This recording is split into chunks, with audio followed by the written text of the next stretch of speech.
दोनों के चिन्ह बतलाते हैं। आदिनाथ भगवान का चिन्ह बैल जो सरलता का प्रतीक है, और भगवान महावीर स्वामी का चिन्ह शेर जो वक्रता का है ना, वक्रता का प्रतीक है दोनों के लिए। अब आदिनाथ भगवान की शिष्यों से सरलता में कैसे दोष होते हैं, कैसे दोष होता, जैसे दृष्टांत मिलता है।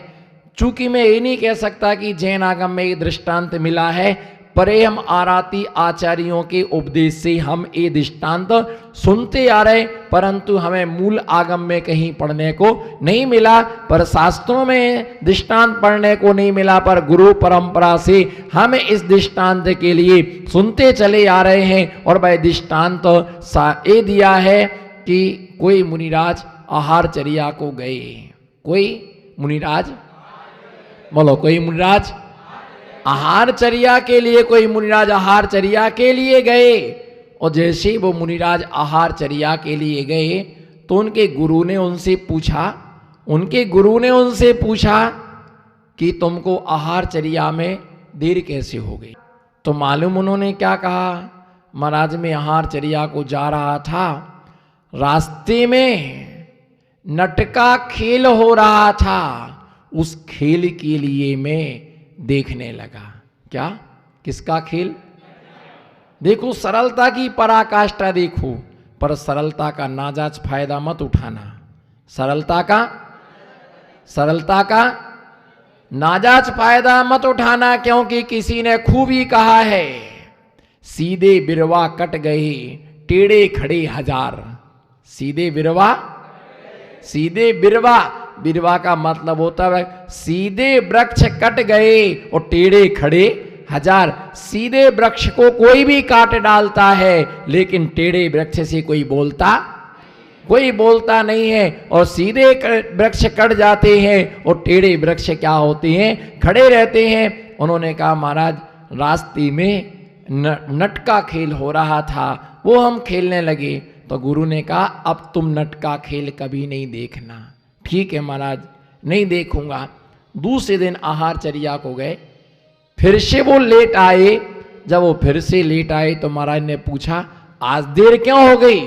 तो महाराज रास्ते में नटनी का खेल हो रहा था, वो मैं देखने लगा। रास्ते में, अरे आपको मैंने कल मना किया था ना, आपको कल मैंने, बोलो हाँ ना, कुछ तो बोलो, आपको मैंने कल मना किया था। हाँ महाराज आपने मना किया था, पर आपने मुझे कहा था कि नट का खेल नहीं देखना, पर आपने कहाँ कहा था कि नटनी का खेल मत देखना। मैंने नट का खेल बिल्कुल नहीं देखा, हमने किसका खेल देखा है। तो वो बिल्कुल दोष बिल्कुल सहजता से बता देते थे, और वो सरलता में क्या कर बैठते थे, दोष कर बैठते थे। महाराज आप ऐसा मत करो, मुझे दुख होगा। और कोई श्रावक यदि कोई श्रावक रोने लग जाए तो दया भाव से वो क्या करते, उनके ऊपर दया कर देते थे। और उस दया में उनके व्रतों में क्या हो जाता था, उसमें क्या हो जाता था, उनमें दोष हो जाता था। वे सरलता में, इसलिए उन्हें पूरा प्रतिक्रमण करना आवश्यक था। और भगवान महावीर स्वामी के शिष्य वक्र स्वभावी हैं, वक्र स्वभावी कठोर हैं, और इनकी कठोरता में क्या हो जाते हैं, दोष हो जाते हैं। कठोरता में वो दोष कर लेते हैं, इसलिए इनको पूरा प्रतिक्रमण करना आवश्यक है। और अजितनाथ भगवान से लेके पार्श्वनाथ भगवान तक के जो शिष्य थे है ना, वो है ना बिल्कुल मध्यम रुचि वाले थे, है ना, उनसे जितना दोष होता था वो उतना प्रतिक्रमण करते थे। बाकी दोनों के शिष्यों को पूरा प्रतिक्रमण करना नियामक था। और कैसे नियामक था, तो आचार्य कुंद स्वामी ने मूलाचार ग्रंथ के अंदर अंध घोटक न्याय से सिद्ध किया है। कौन सा न्याय?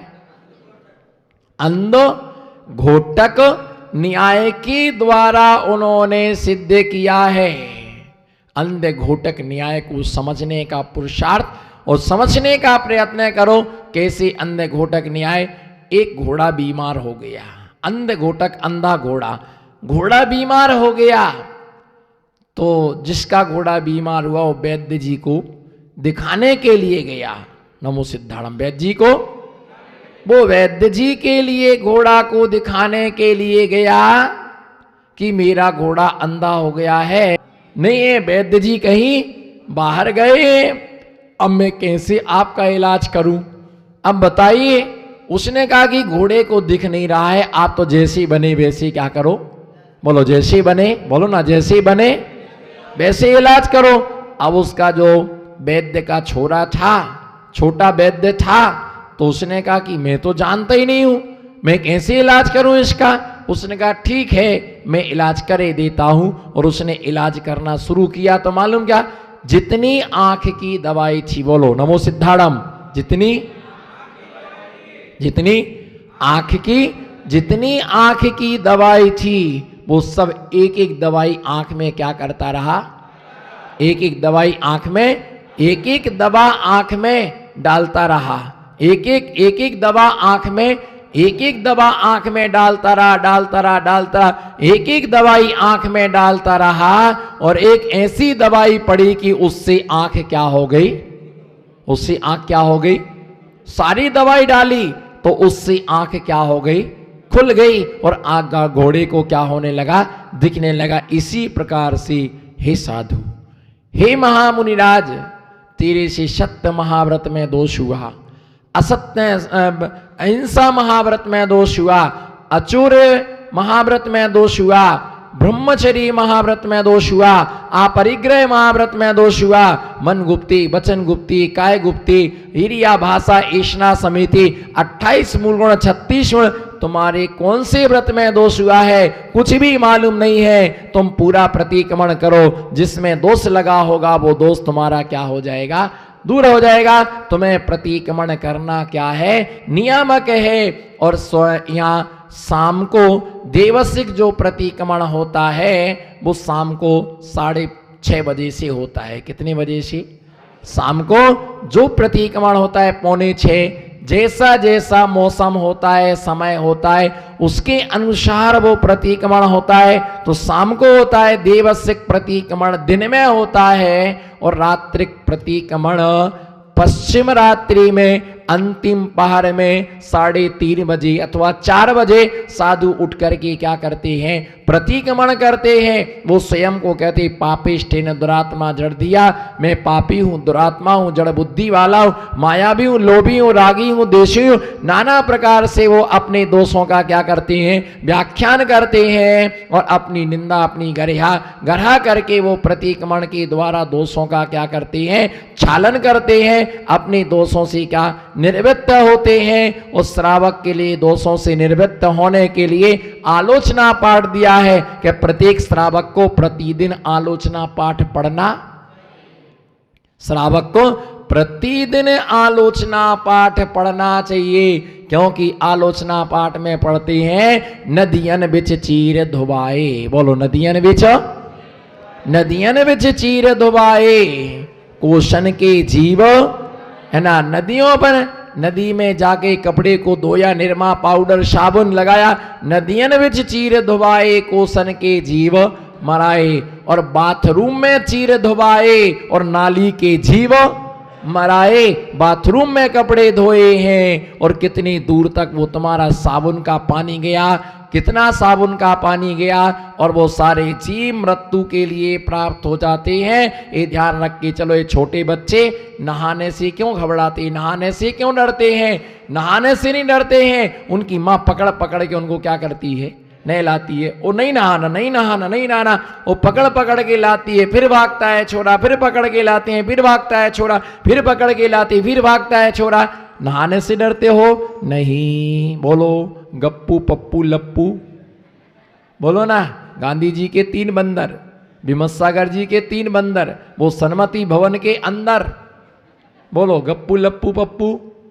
क्या नहाने से डरते हो? हाँ ना, कुछ तो बोलो। नहाने से नहीं डरते हैं, फिर किससे डरते हैं? नहाते समय जो आंखों में साबुन भर जाता है, और साबुन भर जाने से आंखें है ना इस प्रकार से 15 मिनट तक होती रहती हैं, आंखें छिनमिनाती रहती हैं, आंखों में साबुन चला जाएगा। उस साबुन से बच्चे क्या होते हैं? बच्चे क्या, बुढ़े भी डरते हैं। आंखों में साबुन चला जाएगा, आंखों में साबुन चला जाए, साबुन से डर लगता है कि आंखों में क्या चला जाएगा, साबुन चला जाएगा। पर अगर साबुन नहीं लगाओगी तो मैल तुम्हारा धुलेगा, मैल तुम्हारा धुलेगा नहीं, बस तुम्हारा साफ होगा नहीं। वे नहाने से नहीं डलते, आंखों में साबुन चला जाएगा, उससे वो भयभीत होते हैं। इसी प्रकार से साधक भी पापों से भयभीत होता है और वो निश्चित रूप से क्या करता है, प्रतिक्रमण करता है, प्रतिक्रमण करता है।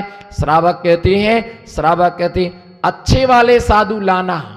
क्या बोलो ना, क्यों चुप बैठे हो? अच्छे वाले, अच्छे साधु लाना, बिल्कुल चरिया, बिल्कुल मूलाचार के तुला पर तुले हो। क्या? मूलाचार के, मूलाचार की तुला पर तुले हो, चरिया अच्छी हो, सामयिक करते हो, मौन रहते हो, रस परित्यागी हो, उपवास करते हो, अच्छे बढ़िया हमारा देख करके लाना, पूछ करके लाना, ठहरा करके लाना, गड़बड़ मामला ना हो, अच्छे बढ़िया हमारा लाना। भैया चारित्र में कहीं दोष नहीं है। क्या?